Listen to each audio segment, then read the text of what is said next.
Dear friends, previously we have learnt about alkanes. Today we are going to learn alkenes. We know that hydrocarbons are broadly classified into saturated hydrocarbons and unsaturated hydrocarbons. Unsaturated hydrocarbons. What are hydrocarbons? The compounds having carbon and hydrogen, that is C and H containing compounds are hydrocarbons, right? So these are broadly divided into saturated and unsaturated. Saturated, we have learned alkanes. Saturated means they will have C single bond. What is the bond length? Bond length of 154 picometers, right? So saturated alkanes and cycloalkanes also we have completed. Cycloalkanes, right? For example, we have learnt methane, ethane, right? Propane, right? Methane, ethane, propane, butane, etc. Right? So what is the general formula for alkanes? General formula for alkanes is CnH2n plus 2. Right, friends? So this is how saturated carbons I have completed alkanes, its synthesis and physical and chemical properties. Next, we are going to learn about unsaturated hydrocarbons. Unsaturated hydrocarbons, yes, we can say alkenes. Alkenes are the compounds having C double bond C. C double bond C, right? It is sp2 hybridization. Alkenes are sp3 hybridization, right? Bond length is 134 picometers. Yes, bond length is 134 picometers. And what else? Yes. So what is the general formula for alkenes? It is CnH2n, right? This is alkenes. When it comes to alkynes are C triple bond C containing compounds. These are sp hybridized and the bond length equal to 134 is alkenes. It is 114 picometers, right? The general formula is CnH2n minus 2. Yes, friends. So hydrocarbons unsaturated aromatic compounds.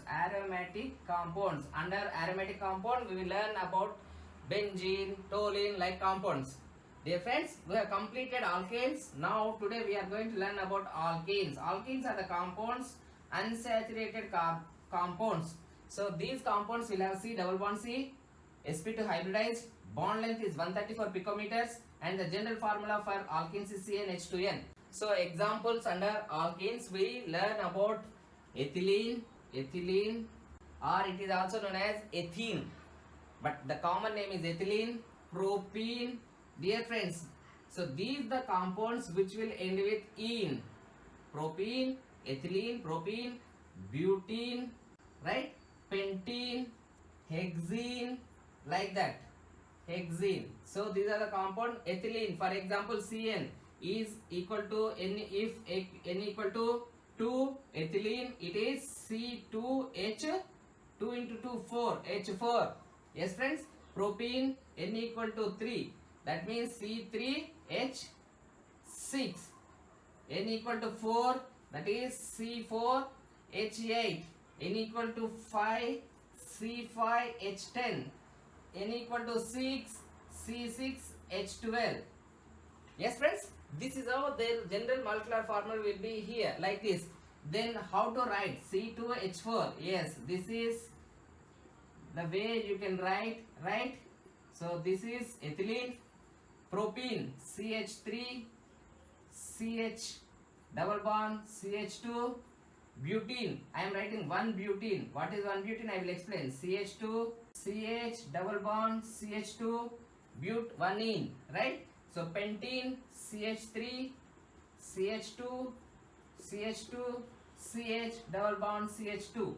Yes, friends. Hexene, similarly you can write CH3, CH2, CH2, CH2, 4, CH double bond, CH2. I am writing 1 butene, 1 pentene, 1 hexene. This is ethylene, this is propene. Dear friends, this is how the compound alkenes are named. Yes, this is general formula. These are sp2 hybridized compound. Bond length is 134 picometers. So why it is 154? When it comes to C single bond, it is 154 picometers. Alkanes, right? Alkanes. will have sp3 hybridized. So 134 picometers, it is shorter than alkanes. The bond length is shorter than alkanes.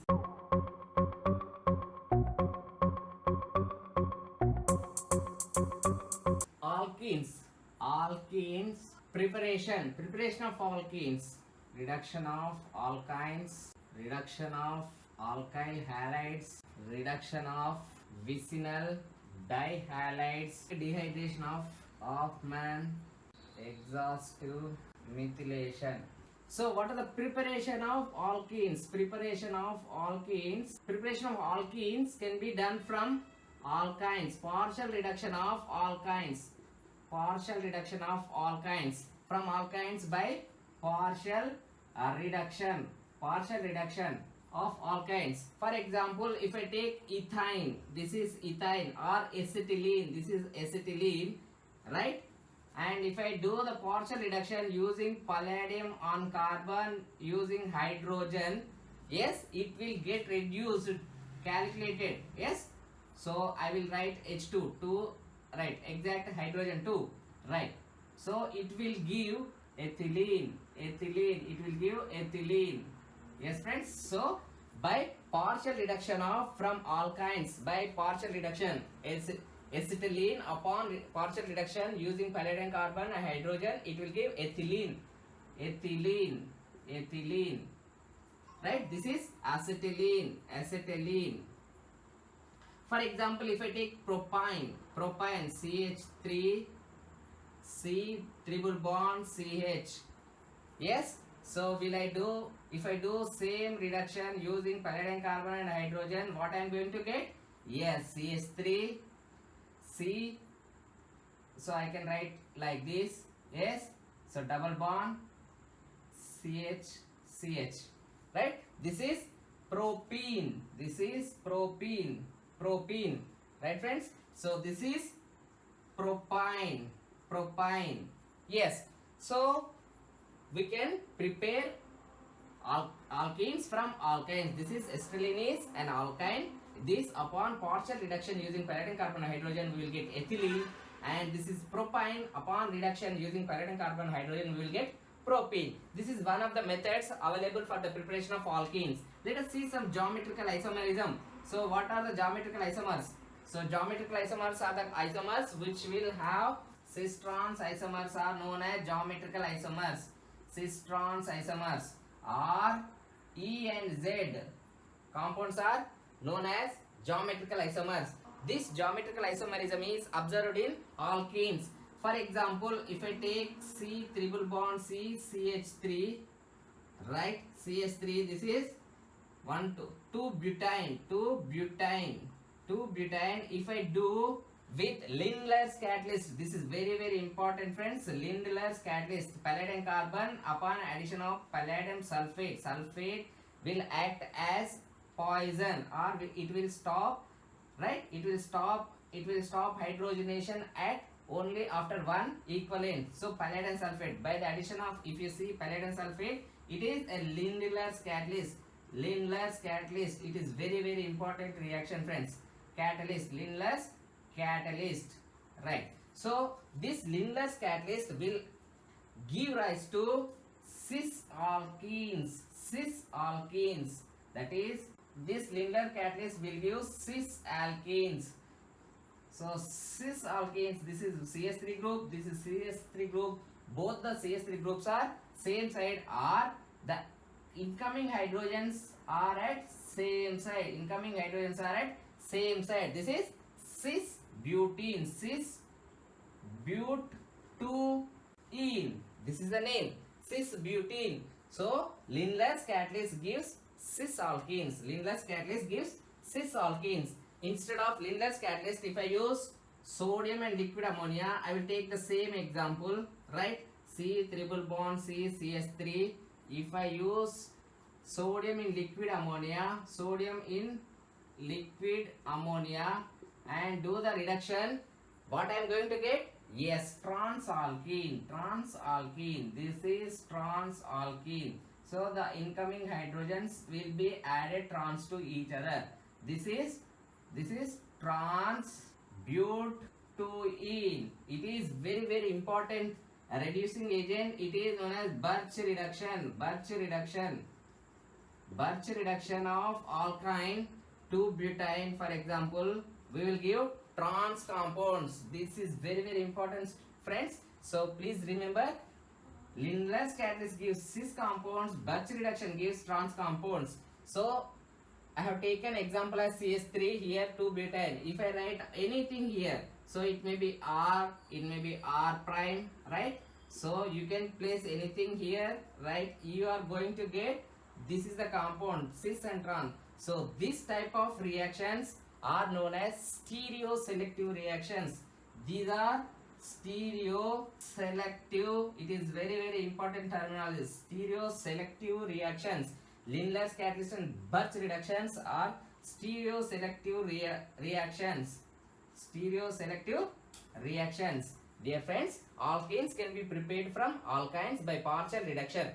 If you use palladium carbon without any poison like palladium sulfate or any liquid sodium, liquid ammonia, you will get alkene. So if it is there is a chance of getting cis trans isomers. If you do not use this palladium sulfate, you will end up with cis trans isomers, mixture of cis and trans. But when you use palladium sulfate or quinoline, this is barium sulfate. Please remember, barium sulfate, friends, not palladium sulfate, right?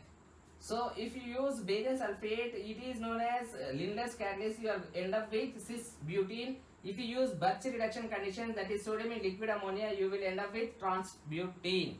So these two reactions are known as stereoselective reduction reactions. Yes, friends. So this is very important aspect of preparation of alkenes. Next, we will learn about next method. What is the next?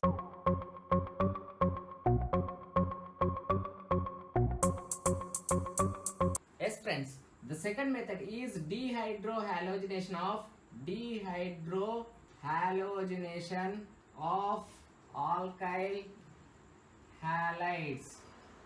For example, let us take ethyl chloride.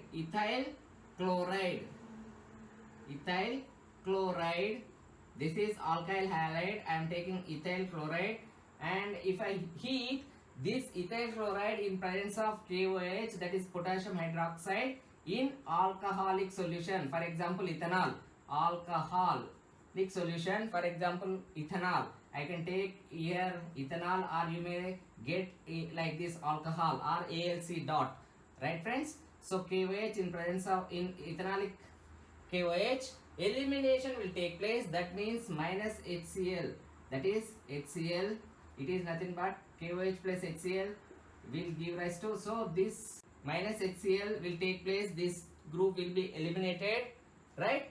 As how it goes? Yes, KCl plus water. So this OH, H2O and KCl will form KCl plus water. So this elimination will give C double bond, CH, and CH. This is ethylene. It is alkene. So dehydrohalogenation of alkyl halides gives rise to alkenes. So this reaction usually takes place in presence of strong base like KOH in presence of alcohol. This is beta elimination. This reaction is a beta elimination or beta elimination. So this beta elimination is of two types, E1 and E2. E1 elimination reaction is unimolecular elimination reaction. So this is very important to learn. Unimolecular elimination reaction. This reaction more easily takes place in tertiary alkyl halides, then secondary, then primary. Let us learn with one example. I am taking R, say R, it can be anything. Hydrogen is here, R prime, and this is R double prime. Here it is R prime, whatever it may be. Here halide, right? So E1 unimolecular elimination reaction, it first loses minus chlorine. Yes, it is going to form carbocation, and this is stable carbocation. So it is stable carbocation. So tertiary carbocation is more stable. Tertiary carbocation is more stable than secondary than primary. So this is tertiary carbocation. Tertiary carbocation. So this is slowest step. Slowest step, and it is a rate determining step. A rate determining step. Slowest step and rate determining step. It is known as even unimolecular elimination reaction. So this reaction is independent of concentration of KOH. That is why it is a slowest step and it is a rate determining step. When it loses chlorine, it immediately takes up OH molecule which is available in the solution, that is KOH. In alcoholic solution we are going to take. So this OH, next step is, yes, base immediately takes up this proton and it will form double bond. So it is very fast step, which is the slowest step is the first step. It is rate determining step, and the concentration of OH is going to, the next step is a very fast reaction step, and it is going to take up this proton and give rise to this alkene. What is alkene? Yes, double bond, R double prime, R triple and R. This is what alkene we are going to get. Dear friends, it is very simple. E1 is unimolecular elimination reaction. This more easily takes place in tertiary alkyl halides than secondary than primary. Why?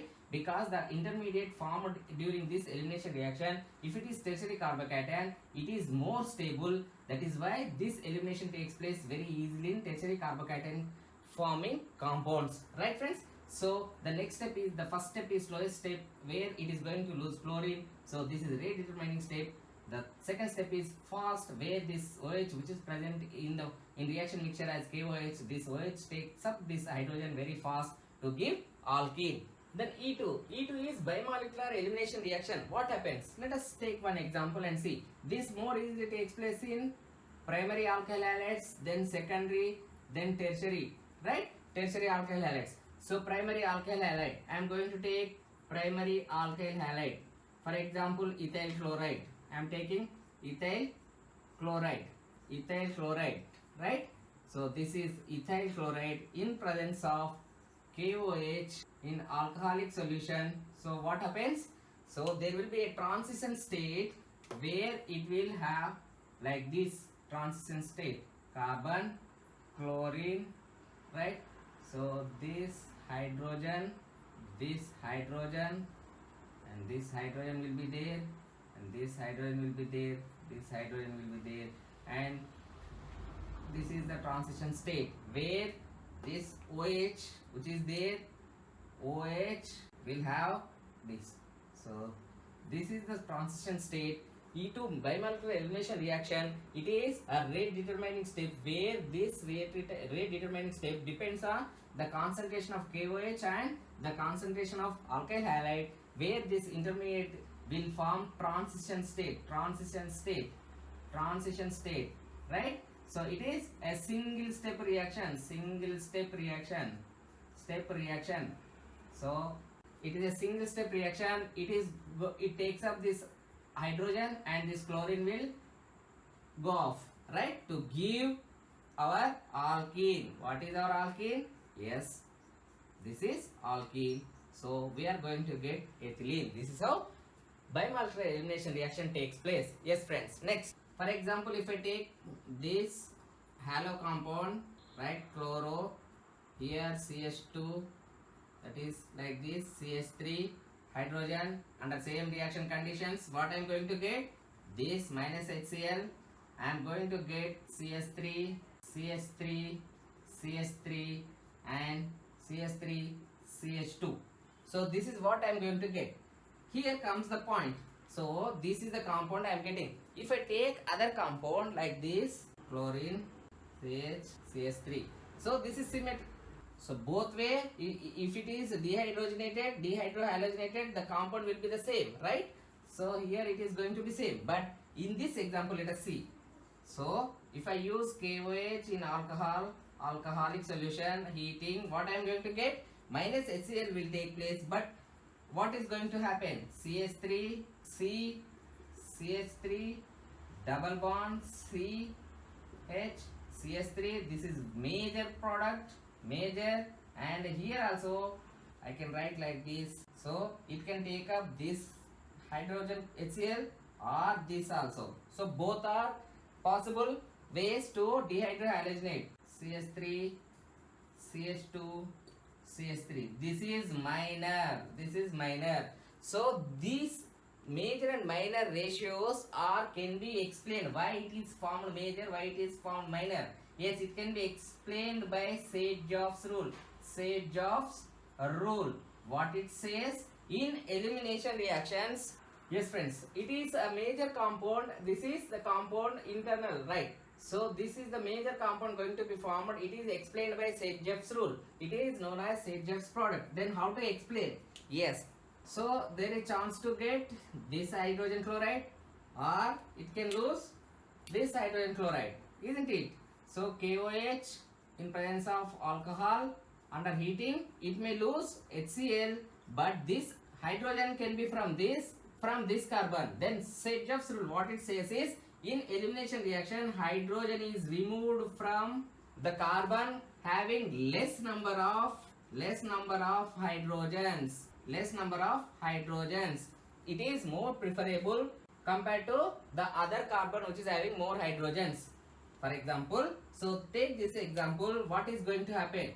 If it is going to, right? So it is going to lose this hydrogen chloride. What is the intermediate? CH3, elimination intermediate. CH3, C, hydrogen and CH3, right? So first let us say it is taking, chlorine is removed, minus KCl, it is going to form, right? So this chlorine is removed, it is going to form tertiary carbocation, right? So this tertiary carbocation easily, yes, satisfied by this hydrogen to give major compound of this Sage-Jeffs product.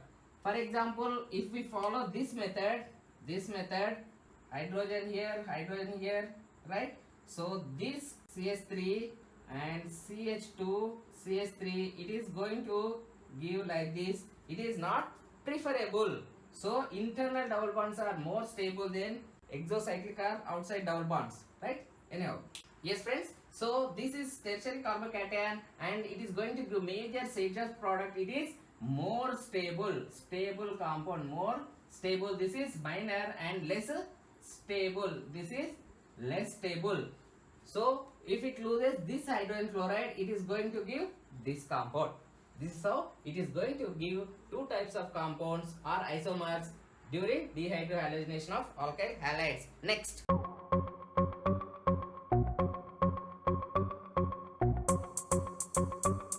Dehalogenation of dihalides. Dehalogenation of vicinal dihalides. So it is very simple reaction friends. So for example, we will take CH, this is bromo, and CH, and this is bromine. And if this reaction takes place in presence of, for example, zinc, yes, so zinc is used for dehalogenation of vicinal dihalides. What is vicinal? If the two halogens are adjacent carbons, these are known as vicinal dihalides. This vicinal dihalides, upon treatment with zinc metal, yes, it will lose zinc bromide, right? And it is going to form alkene. Right friends? So this is alkene. For example, if I take dibromoethane, 1,2-dibromoethane, upon reaction with zinc, it is going to lose zinc bromide, and it is going to give ethylene. So this is dehalogenation of vicinal dihalides, right friends? For example, if I take CH3, CH, bromo, CH2 and bromo, yes, in presence of zinc, it is going to lose as zinc bromide minus zinc bromide, right? And it is going to form our propene. CH double bond CH2. It is propene. So this is the way One of the ways to prepare alkenes, dehalogenation of vicinal dihalides. What we learned till now? Partial reduction of alkynes. Yes, under that we have learnt about Linder's catalyst, which gives cis alkenes, and Birch reduction, which gives trans alkenes. Next method we learnt dehydrohalogenation of alkyl halides in presence of potassium hydroxide in alcoholic solution under heating reaction conditions. It is going to give Sedgwick's product as major product. And third method is dehalogenation of vicinal dihalides. It is going to lose dihalides in presence of zinc metal to give propene or ethylene, that is alkenes. This is also one of the methods to prepare alkenes. Next.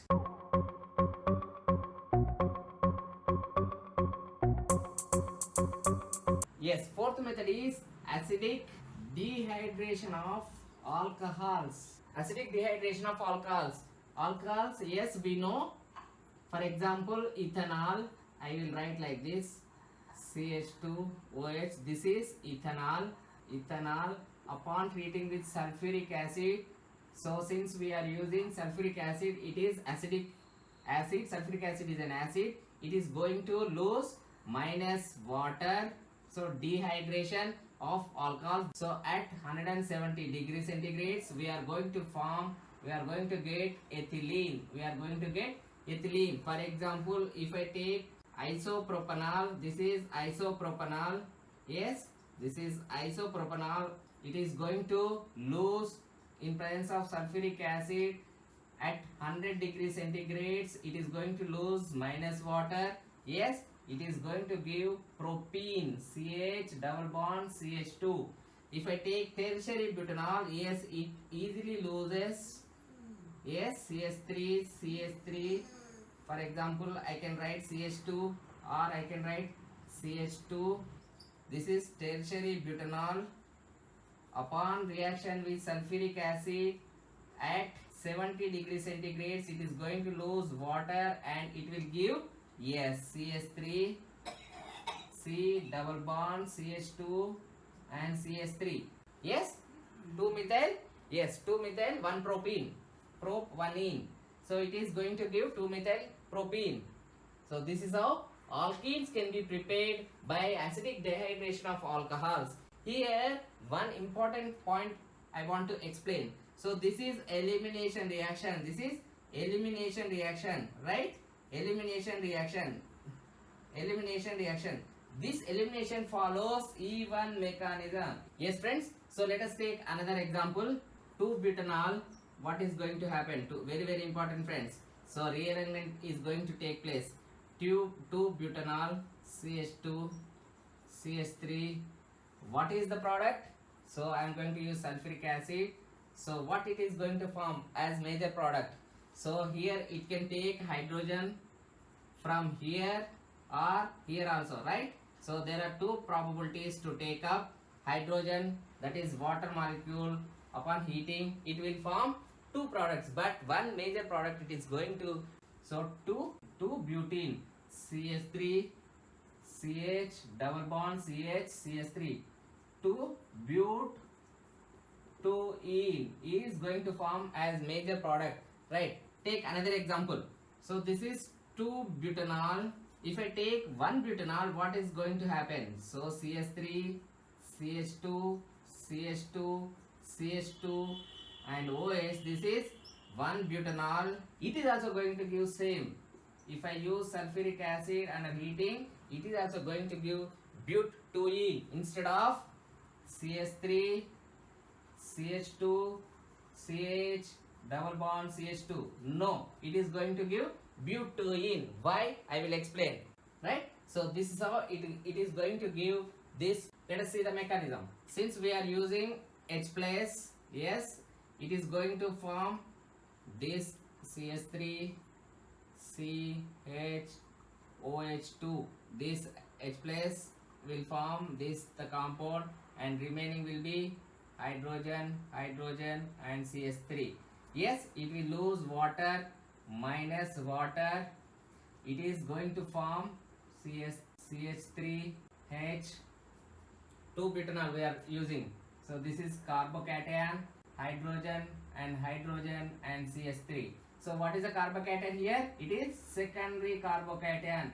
secondary carbocation is more stable, right friends? So even if it wants to, yes, this will be satisfied by this, and it is going to form this 2-butene. Whereas this, let us see, you will understand, CH3, so we are using H plus ions, this will form like this, CH2, CH2, CH2, OH2, right?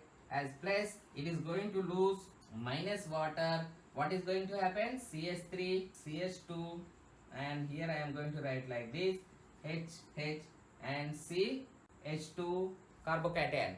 Dear friends, this is very important aspect to learn, right? So what is happening? This is primary carbocation. Primary carbocation. This is unstable. This easily takes up this hydrogen to give this carbocation. Same carbocation it is going to form. So the product is going to be the same one, that is secondary carbocation. Here this carbon and this carbon, it is 1 and 2, 1 and 2. So same intermediate it is going to form. That is why it is going to give butene. But this is very small amount you may get, very small amount. So this is a major product even from 2-butanol and 1-butanol. Yes, let us take another example. I am going to take same CH3, C, CH3. Here I am going to take this CH3, and here CH2, and this is CH2, OH. Yes, I am going to add sulfuric acid and heating. So what is the product? Let us see the mechanism. Yes, what we are doing, H plus ions I am going to give. So this will form this CH3, CH3, and CH3.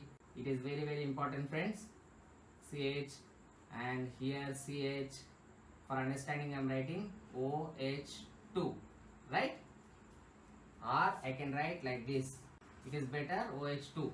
So this is how it is going to lose water, minus water. What is going to happen? Yes, it is going to give CH3, CH3, CH3, and here hydrogen will be there, hydrogen, hydrogen, and it is primary carbocation. It is a primary carbocation. But to satisfy, to become more stable, yes, this hydrogen rearranges to here to give secondary carbocation. To give secondary carbocation, how it is going to happen? Yes, like this, hydrogen shift will take place, and it is going to give this intermediate where we are going to get secondary carbocations. So this is hydrogen is going to shift here. This is secondary carbocation. It is very important friends. You will get in all exams, primary and secondary. So there will be a rearrangement takes place, right? So we are getting secondary carbocation. We know what is the stability order of carbocations. Tertiary carbocations is more stable than secondary, then primary, right? Carbocation, stability of carbocation. This is primary, this is secondary, and we know, yes, further it will rearrange. Here methyl will rearrange. Methyl group is going to rearrange to here to give tertiary carbocation. Tertiary carbocation like this, right? This is tertiary carbocation. Tertiary carbocation. So hydrogen will be here. Tertiary carbocation CH3, right? CH3. At this place, it is going to lose H plus, and it is going to give, what is the compound? This is the compound. It is very important to learn this example. So you may get this example in all competitive exams. They will give like this, right? 2,2-dimethyl butanol. 2,2-dimethyl or 1,2,3. 3,3-dimethyl butanol. 3,3-dimethyl butanol in presence of sulfuric acid. Upon heating, what is the product? So this is tertiary carbocation, which is more stable. Carbocation is more stable. So this intermediate is going to give this cis or 2-butene, 2,2-dimethyl 2-butene. It is going to give. This is very important. Very important product. So rearrangement takes place 2 times. This first one is hydrogen. Second one is methyl shift take place. This is how alkanes can be prepared from 4 methods. Just now we have learned from partial reduction of alkynes. Second one is reduction of alkyl halides. Third one is dehalogenation of vicinal dihalides. And fourth method is acidic dehydration of alcohols. Fifth one is Kolbe electrolysis of 1,2-dicarboxylic acids.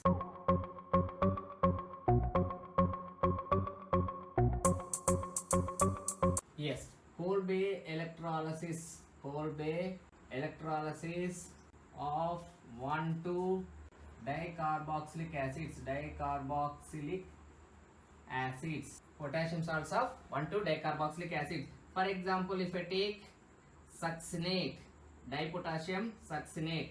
So this is OK, CH2 upon electrolysis. It is going to form, yes. So electrolysis, it is going to form C double bond CH2.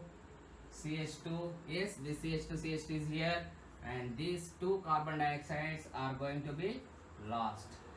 So this is how Kolbe electrolysis method also gives alkene. This is ethylene. This is ethylene. This is dipotassium succinate. Succinic acid, salt of potassium. Potassium salt of succinic acid. Dipotassium salt of succinic acid. Potassium succinate.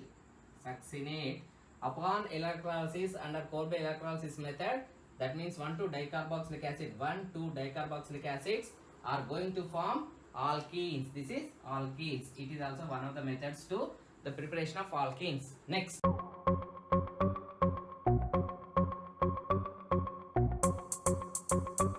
Yes, next method is Hoffman exhaustive methylation of quaternary ammonium salts. So this is very important, friends. For example, I am going to take ethylamine. This is ethylamine, hydrogen here amine. When I use methyl iodide, it is going to form salt with this hydrogen. So here NN trimethyl, yes, methylation will take place here. It will be in the plus form, iodide will be here and hydrogens will be here, right? So this upon reaction with silver hydroxide, it is going to lose, that means OH, it is going to take up this proton and it is going to give, so one step it is going to lose as trimethylamine, right? This is going to be get as water and it is going to form like this double bond and silver iodide. So what are the products we are going to get? C double bond, hydrogen. This is alkene, right? Plus what is NCS3 taken thrice plus water plus silver iodide. This is Hoffman exhaustive methylation of quaternary ammonium salts. Dear friends, it is very important. Yes friends, for example, if I take another example, let us take CH3, CH2, CH amine and CH3. This is 2-amino butane. Yes, upon reaction with methyl iodide. So what we are going to get? This is the intermediate CH2, CNH, CH3, and it is going to be positive charge, it is minus, then CH3, hydrogen will be there. When I add silver hydroxide, yes, silver hydroxide, for example, yes, this is very important step.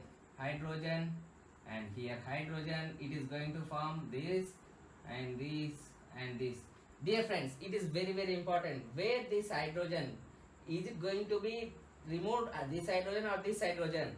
Yes, this hydrogen is removed in this reaction. It is known as Hoffman product.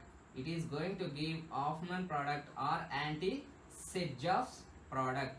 Anti-Sedjoff's product. It is going to give this CH. So but1ene is going to be formed. It is known as Hoffman product. Hoffman product or anti-Sedjoff's product. Dear friends, Hoffman exhaust methylation of quaternary ammonium salts gives rise to alkenes. Dear friends, physical properties includes alkenes are first three alkenes, that is ethylene C2H4, propene C3H6, butene, that is C4H8, are gases at room temperature, whereas from pentene, that is C5H10 to C18H36, these are liquids at RT. Above C19H38 are solids. Dear friends, alkenes are the compounds with CC double bond with sp2 hybridization. What is hybridization? sp2 hybridization, and the bond length is about 134 picometers. Physical properties includes, yes, whether they are gases, liquids or solids. Yes, first three members up to ethylene, propene and butene, these three are gases at room temperature, whereas pentene 2, that is C18H36, are liquids at room temperature. Then above C19 to above C19, all are solids at room temperature. This is how alkenes exist in the form of gases, liquids and solids. Yes, alkenes color. When it comes to color and smell, all are colorless compounds. Alkenes are colorless. Yes friends, when it comes to smell, only ethene as having some faint sweet smell. Remaining are without odorless, means no smell. Odorless compounds, there is no smell. So ethene is all are colorless compounds. Only ethylene will have faint sweet smell. Remaining all are odorless, that is no smell. Next, boiling point of alkenes in a homologous series from ethylene to propene, propene to butene, butene to pentene, 1 to 1, it is about 20 to 30 degrees increment will be there. That means if ethylene is having some x value of boiling point, then propene will have x plus 20 degrees centigrades of boiling point. This is how boiling point in a homologous series. That is, homologous series means what is the difference between ethylene and propene? Yes, CH2. What is the difference? CH2 is difference. So this is the difference. So based on this CH2 homologous series, the boiling point increases throughout the homologous series. Yes friends, this is how boiling point changes in a homologous series. Dear friends, physical properties of alkenes includes from ethylene to butene are gases, pentene to C18H36 are liquids at room temperature, above C19H38 are solids, and these are all colorless compounds, and most of them are odorless, that is without smell. Only you will find ethylene with a faint sweet smell. Right friends? So when it comes to boiling point, yes, there will be an increment of every homolog from ethylene to propene or propene to butene, there will be an increment of about 20 to 30 degrees centigrades. So this is how boiling point increase throughout the homologous series. Right, when it comes to boiling point of straight chain, for example, a pentene CH3, CH2, CH2, CH, CH2. Isomer of pentene, that is side chain containing compound, that is, if I take this is isopentene 1 2 3 H CH double bond CH2. So among these two compounds, boiling point is more boiling point, less boiling point. So when it comes to straight chain and branched chain containing compounds, alkenes, so the boiling point will be more to straight chain compounds when compared to isomeric branch chain compounds. So this is how boiling point differs. Straight chain alkene will have higher boiling point when compared to isomeric branch chain compound, that is branch chain alkene. This is how boiling point changes. Yes friends. Dear friends, just now we have learnt about boiling point. When it comes to melting point, let us take one example. So as we know that cis compounds, cis alkenes are less stable. Cis alkenes are less stable when compared to trans alkenes. So this is general trend, right friends? So stability, when it comes to stability, cis alkenes are less stable than trans alkenes, more stable, right friends. When it comes to melting point MP, cis alkenes will have less melting point compared to trans melting point. That means since these are melting point is more or higher. So for example, let us take cis butene H, right? This is trans butene. When you take cis and trans two compounds, these are isomers of butene. This is cis 2-butene. This is trans 2-butene. So when you compare the melting points of these compounds, its melting point is minus 139 degrees centigrades. When it comes to trans 2-butene, it is melting point is minus 106 degrees centigrades. Since the values are in minus form, which is higher melting point, yes, trans 2-butene is having high melting point. So this is trans, friends. So two methyl groups are trans to each other. So that is trans, and when it comes to this is cis 2-butene. So melting point, that is minus 139 is less than minus 106. Right friends? Dear friends, we know that melting point depends on Debye movement. In turn, that Debye movement, yes, Debye movement, it depends on Debye movement, and this depends on dipole movement. So that is why, so trans 2-butene is more stable than cis 2-butene. So melting point, we have learnt about boiling point and melting point. Stability, cis alkene is less stable than trans. Right friends? So based on the stability, melting point also, it is less melting point than this trans butene or trans alkene. Dear friends, we have learnt about physical properties of alkenes. Physical properties of alkenes includes, yes, starting three alkenes, that is from ethylene to butene, these are gases. When it comes to pentene to C18H36, these are liquids at room temperature, and above C19H38 alkenes, all are solids at room temperature. When it comes to color and smell, yes, all are colorless compounds. Smell, yes, only ethylene is having faint sweet smell, remaining are odorless, you won't find any smell. When it comes to boiling point, yes, there will be a increase in boiling point similar to our alkanes, right? So there will be increment of 20 to 30 degrees in a homologous series, starting from ethylene to propene, propene to butene, butene to pentene, like that. There will be increment of boiling point. When it comes to melting point, yes, there is melting point also, it goes on increases. Yes, from starting it is gases, then liquids, then solids. So melting point also increases throughout the series. When it comes to isomers, this is cis isomer, this is trans. Yes, cis isomers will have less melting point when compared to trans alkene. Trans alkenes are having more melting point. These are all common properties of physical properties of alkenes. Yes friends, next we will learn about chemical properties of alkenes.